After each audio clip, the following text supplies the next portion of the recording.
Hello friends, आज की इस वीडियो में हम लोग देखेंगे चैप्टर नंबर 1 जिसका नाम है cell the basic unit of life. आज हम लोग ये पूरा चैप्टर अच्छे से कवर करेंगे। इसको मैं कुछ पार्ट्स में बनाऊंगा, तो ये इसका फर्स्ट पार्ट है। चलिए इसको स्टार्ट करते हैं। सबसे पहले हम लोग इसका इंट्रोडक्शन देख लेते हैं।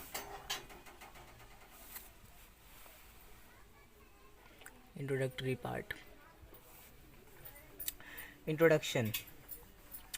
Things around us can be classified as living और नॉन लिविंग। मतलब कि हमारे आसपास की जितनी भी चीज़ें हैं हम उसको किसमें इसमें क्लासीफाई कर सकते हैं। कोई चीज़ जो होगी वो लिविंग होगी या फिर कोई चीज़ होगी जो नॉन लिविंग होगी। मतलब कि सपोजली अगर ये बॉटल है तो ये क्या, ये नॉन लिविंग थिंग है, राइट। अगर ये पेन है तो ये क्या है, ये नॉन लिविंग थिंग्स है। और कोई कुछ लिविंग थिंग्स है, जैसे कि आप एक क्या लिविंग ऑर्गेनिज्म है। तो हमारे आसपास की चीज़ें हम लोग 2 पार्ट में डिवाइड कर सकते हैं, एक नॉन लिविंग और एक living. Both living things and non living things are composed of certain basic chemical elements. यानी जितने भी लिविंग और नॉन लिविंग थिंग्स है वो किसी कुछ छोटे बेसिक कंपाउंड और एलिमेंट से जो है वो बने हुए हैं, जैसे कि फाउंड हुए ऑर्गेनाइज मैनर उसके बाद क्या, such as the carbon, hydrogen, oxygen, nitrogen. और वो कौन कौन से एलिमेंट है, कार्बन है, हाइड्रोजन है, ऑक्सीजन है एंड नाइट्रोजन है, ठीक है।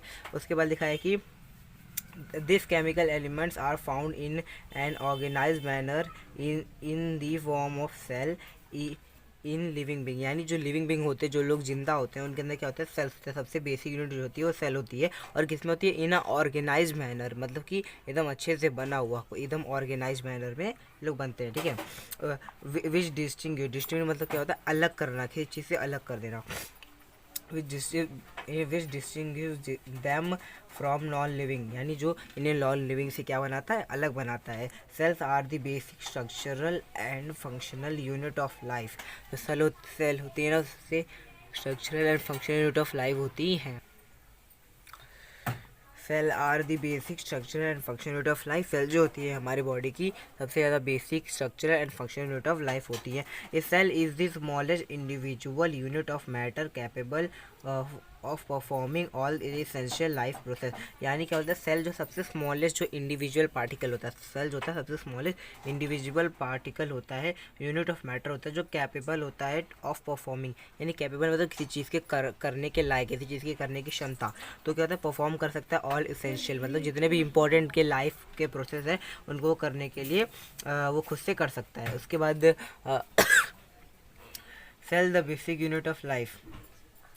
The term cell is divided from the Latin word cellula meaning little room। यानी जो सेल वर्ड है वो आया कहाँ से, वो आया है एक वर्ड सेलुला से। सेलुला का मीनिंग क्या होता है, लेटिन लैंग्वेज का वर्ड है जिसका नाम है सेलुला। तो सेलुला का मीनिंग क्या होता है, ए स्मॉल रूम, एक छोटा सा कमरा, जिससे ये वर्ड उठाया गया है cell. The term cell was coined by the Robert Hooke in 1665। जो सबसे पहले जो सेल टर्म आया था वो किसने बताया था, रॉबर्ट हुक ने इन 1665 ने सबसे पहले फाइंड आउट किया था। The cell is the smallest building block of life. यानी सेल जो होता है सबसे स्मॉल, सबसे छोटा बिल्डिंग ब्लॉक, यानी जो बनाता है हमारी लाइफ को, वो होता है हमारा cell. It is defined as the basic structural and functional unit of life. ये हमें किसे डिफाइन कर सकते हैं, हम कैसे बता सकते हैं कि सबसे छोटा और सबसे फंक्शनल यूनिट ऑफ लाइफ होता है हमारे बॉडी का। Cell is the various organism dipped the various in the cell size, shape and number। यानी मतलब कि बहुत सारे अलग अलग टाइप के सेल्स होते हैं, कुछ सेल बड़े होंगे, कुछ सेल छोटे होंगे, कुछ सेल का नंबर ज़्यादा हो, कुछ यूनिसेलुलर होता है, कुछ मल्टी सेलुलर होता है। मैं आपको सब बताऊंगा, पहले आप इसको लेक्चर को कंटिन्यू देखिए। A cell is the capable of performing all the vital function to sustain life. यानी जो हमारा सेल होता है ना, वो क्या बोलते हैं कि परफॉर्म कर सकते हैं। परफॉर्म मतलब क्या करता है, किसी चीज़ को परफॉर्म कर सकते हैं। विटल फंक्शन यानी जो भी इंपॉर्टेंट फंक्शन है उनको हमारे सेल जो है खुद से परफॉर्म कर सकते हैं। उसके बाद हम यहाँ पे देख लेते हैं discovery of the cell. Discovery of cell, तो यहाँ पे डिस्कवरी ऑफ सेल में क्या था, in 1665 Robert Hooke observe thin scale of a cork under a microscope. मैंने जैसे कि आपको मैंने बताया कि रॉबर्ट हुक जो थे उन्होंने क्या बोलते हैं कि सेल को सबसे पहले देखा था 1665, मैंने पहले बता दिया था। और उन्होंने कौन से सेल को देखा था, कॉर्क सेल। कॉर्क सेल मतलब क्या था, जो पेड़ की छालें होती है ना उससे लिया हुआ सेल। जैसे कि फॉर एग्जांपल आपको यहाँ पे दिख रहा होगा, ये कॉर्क सेल का है और ये उनका माइक्रोस्कोप है जिससे इन्होंने पहली बार सेल को देखा था। The notice several small component like structure that the structure of the honeycomb, यानी इनको कैसा लग रहा था, हनीकॉम्ब के स्ट्रक्चर जैसा लग रहा था। जैसे कि आपको यहाँ पे दिख रहा होगा ये हनीकॉम्ब के स्ट्रक्चर जैसा हल्का लग रहा है, तो उनको हनीकॉम्ब के स्ट्रक्चर जैसा ये लग रहा था। यूनिसेलुलर एंड मल्टी सेलुलर, तो यूनिसेलुलर और मल्टी सेलुलर क्या होता है? यूनिसेलुलर मतलब यूनि मतलब क्या होता है? यूनि मतलब होता है एक, सिंगल होता है। सेलुलर मतलब क्या होता है? सेल होता है। मल्टी मतलब क्या होता है? मैनी, मल्टी मतलब बहुत सारे, और सेलुलर मतलब होता है सेल। यानी यूनिसेलुलर मतलब जो सिंगल सेल से बने हैं, मल्टी सेलुलर जो बहुत सारे सेल से बने हैं, मैनी सेल से बने हुए, उन्हें हम कहते हैं यूनिसेलुलर और मल्टी सेलुलर। आई होप आपको क्लियर हो गया होगा। All living organism are made up of cell, यानी जितने भी लिविंग ऑर्गेनिज्म है जो जिंदा है वो सब किससे बने? वो सब सेल से बने। Okay, in one case a single cell may be contain an organism, अगर कोई ऐसा ऑर्गेनिज्म है जिसके पास सिर्फ एक ही सेल है, बहुत गरीब है बेचारा, एक ही सेल है उसके पास, तो क्या होगा? वो हमारा क्या होगा? यूनिसेलुलर एंड क्या हो जाएगा? यूनिसेलुलर हो जाएगा हमारा।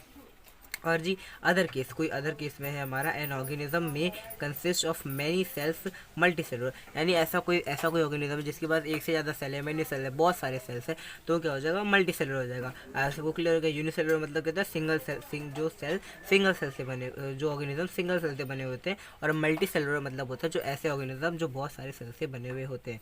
तो यूनिसेलुलर और मल्टी सेलुलर का डेफिनेशन देख लेते हैं। Organism with only one cell, for example amoeba, chlamydomonas, paramecium, bacteria etcetera, यानी मैंने आपको पहले बताया जो क्या होता है एक ही सेल से बने हुए, राइट? वही तो इसके एग्जांपल क्या है? अमीबा है, कैलिमोडोमोनस है, और पैरामीशियम और बैक्टीरिया है। ओके, तो ये देखिए ये हमारा पैरामीशियम का स्ट्रक्चर है। हमको बैक्टीरिया जो यूनिसेलुलर है उनकी यहाँ पे हमको इमेजेस दी हुई हैं। तो आगे बढ़ते हैं। पहले देखते हैं multi cellular organism. Multi cellular मतलब क्या? जो जिनके पास एक से ज़्यादा सेल है, ठीक है, इनके पास दो सेल से भी आप ज़्यादा बोल सकते हो। मैनी सेल तो बहुत सारे सेल्स इनके पास होते हैं। Okay, organism which are composed of many cells and perform various function are multi cellular organism. For example plants and animals are multi cellular organism, यानी बोल रहा है कि जो ऐसे ऑर्गेनिज्म जो कंपोज करते हैं, मतलब उनके पास होता है बहुत सारे सेल्स होते हैं जो बहुत सारे फंक्शन कर सकते हैं, बहुत सारे सेल्स होते हैं, उन्हें हम मल्टी सेलुलर कहते हैं, जो बहुत सारे अलग अलग फंक्शन कर सकते हैं, क्योंकि जब इनके पास ज़्यादा सेल है तो अच्छे से ज़्यादा फंक्शन कर सकते हैं, राइट? तो इनके एग्जांपल्स क्या है? प्लांट्स है, एनिमल्स है, यानी ह्यूमंस भी इसमें आ जाते हैं मल्टी सेलुलर। हम किस में आते हैं? हम भी मल्टी सेलुलर में आते हैं। ओके, सो यहाँ पर एक चीज़ मिस हो गई थी। In 1674, Anton van Leeuwenhoek observed free living cell in a pond water, यानी इन 1664, वो कब की बात थी रॉबर्ट हुक की? 1665 की। 1664 में एंटोन वैन लियोहुक आए थे, जिन्होंने क्या बोलते हैं कि एक फ्री मूविंग सेल था जो वाटर के अंदर था, उन्होंने ऑब्जर्व किया था। तो ये क्या है? ये हमारे इन्होंने फर्स्ट लिविंग सेल को ऑब्जर्व किया था, और रॉबर्ट हुक ने फर्स्ट डेड सेल को और क्या बोलते हैं कि ऑब्जर्व किया था। ओके, सो आगे बढ़ जाते हैं। यहाँ पर भी एक चीज़, the number and type of cell in a given tissue is called the cellularity, यानी ये तो नॉर्मल सी बात है कि अगर आपका कोई नंबर ऑफ सेल है, कुछ सेल्स हैं, टाइप ऑफ सेल्स हैं इन ए गिवन टिश्यू, एक टिश्यू आपके पास इसमें बहुत सारे सेल्स हैं, तो उससे हम क्या करेंगे? उससे हम कहेंगे सेलुलरिटी। ओके, सो आगे देख लेते हैं। उसके बाद देखेंगे सेल थियोरी का टॉपिक।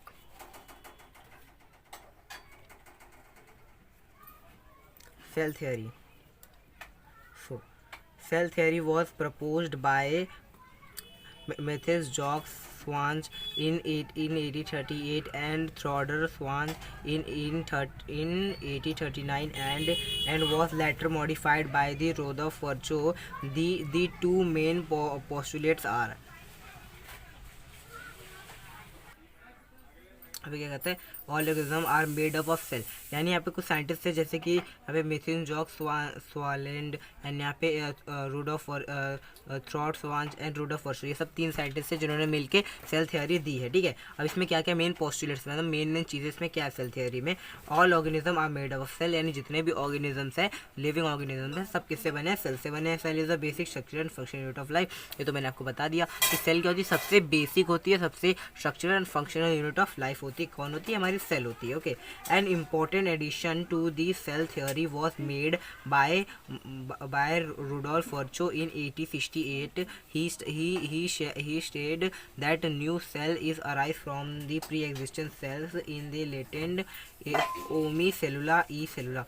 Means अब यहाँ पे तो नॉर्मल सी बात थी कि ये सारे जो एनिमल्स है, सारे लिविंग ऑर्गेनिज्म सेल से बने हैं, और उसके बाद ये जो सबसे basic structural functional unit of life है, तो नॉर्मल सी बात है। लेकिन सबसे मेन जो एडिशन था किसने किया था, रुडोल्फ वर्चो ने किया था इन 1868 ने रुडोल्फ वर्चो ने हमें ये बताया था कि जितने भी सेल्स हैं वो अपने पहले आए हुए सेल से हैं। मतलब कि अगर कोई यहाँ पे सेल है तो वो अपने पहले वाले सेल से बना होगा, जो पहले वाला सेल था वो अपने पहले वाले सेल से बना हुआ, ऐसे जो है सेल्स आए थे। और अब से अगर लिटिन में हमें कहना होगा तो हम इसे बोलेंगे ओमी सेलुला ई सेलुला, ये इसका लेटिन ट्रांसलेशन आप बोल सकते हैं। Okay, so coming to the next page.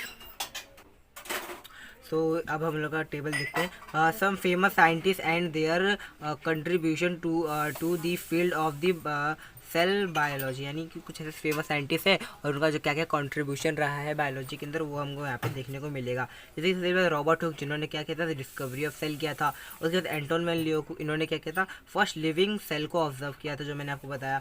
उसके बाद है रॉबर्ट ब्राउन, इन्होंने क्या किया था, डिस्कवरी ऑफ न्यूक्लियस। सेल के अंदर न्यूक्लियस भी होता है, हम बहुत सारे उसके पार्ट्स भी पढ़ेंगे। सेल का एक पार्ट है तो न्यूक्लियस कहते हैं, समझ लीजिए आप सेल का ब्रेन है ये, तो न्यूक्लियस। इन्होंने किससे किया था, रॉबर्ट ब्राउन से ढूंढा था। और पुनकिंजी ने क्या ढूंढा था, इन्होंने क्या था, coin the term of protoplasm. Protoplasm जो होता है हमारे सेल के अंदर, वो हमारे किसने बताया था, पुनकिंजी ने बताया था। सब सारे पार्ट में आगे डिस्कस करेंगे।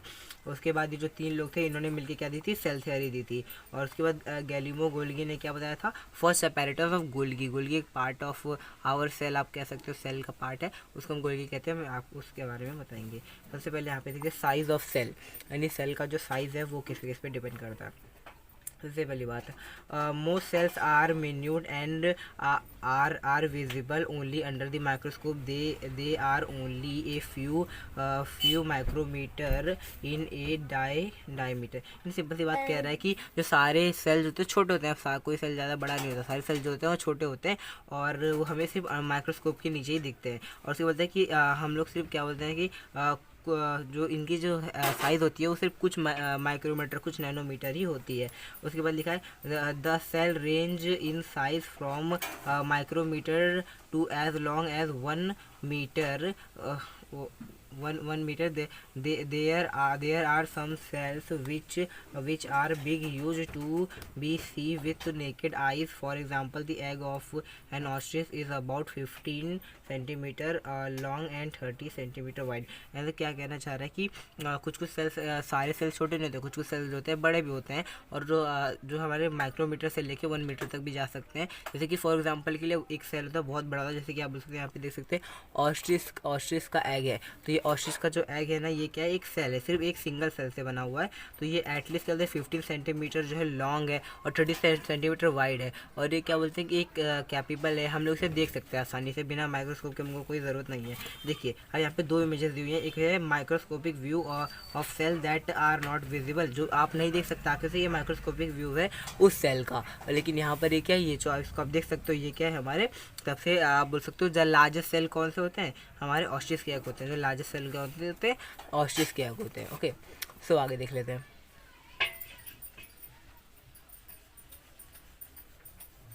Next is shape of cell, यानी सेल का जो शेप होता है। अब हम लोग साइज की बात करें, शेप की बात करते हैं।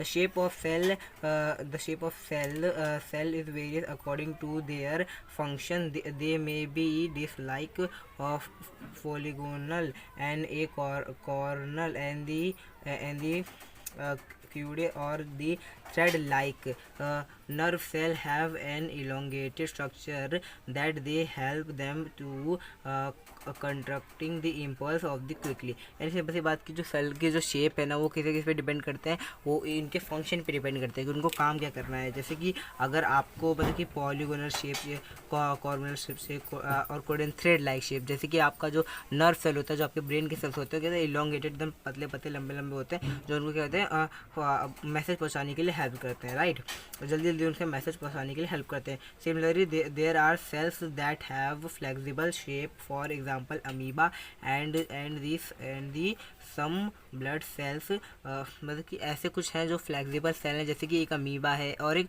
वाइट ब्लड सेल है। वाइट ब्लड सेल क्या होता है, फ्लेक्सिबल सेल होता है जो अपनी शेप को क्या कर सकता है, चेंज कर सकता है। Okay, the flexible in amoeba shape help it to perform the various activities such as the movement, feeding etcetera. यानी जो अमीबा होता है ना, उसका अगर आप मूवमेंट करेगा तो किस किस में हेल्प करेगा, उसके चलने फिरने में हेल्प करता है। अमीबा को यहाँ वहाँ से आप बोल सकते हैं यहाँ से दूसरी जगह पे ट्रैवल करने में हेल्प करता है। और फिर क्या करता है, फीडिंग यानी खाना ढूंढने के लिए भी हेल्प करता है उसको। The change in the shape of the amoeba is due to the formation of the pseudopodia that are the projection on its body. यानी अब जो है हमारा ये लोकोमोशन क्यों कर पाता है, तो चल क्यों पाता है, क्योंकि इसके बॉडी के अंदर क्या होता है, कुछ प्रोड्यूस होता है। जैसे होता है सूडोपोडिया, इसके अमीबा की बॉडी के अंदर क्या होता है, प्रोड्यूस होता है। और अमीबा क्या, अमीबा एक यूनिसेलुलर ऑर्गेनिज्म है। तो coming to the next page.